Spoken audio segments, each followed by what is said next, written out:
Assalamu alaikum wa rahmatullahi wa barakatuh. Urmatly mekendешler, kadırlı musulman bir toğanlar.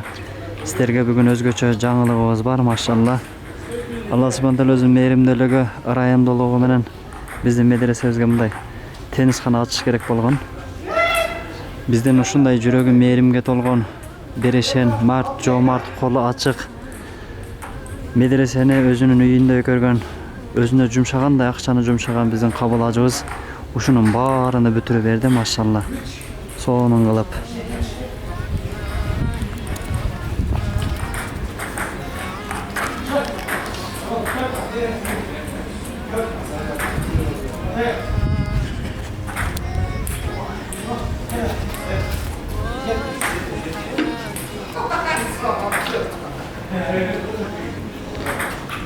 Allah razı olsun, maşallah.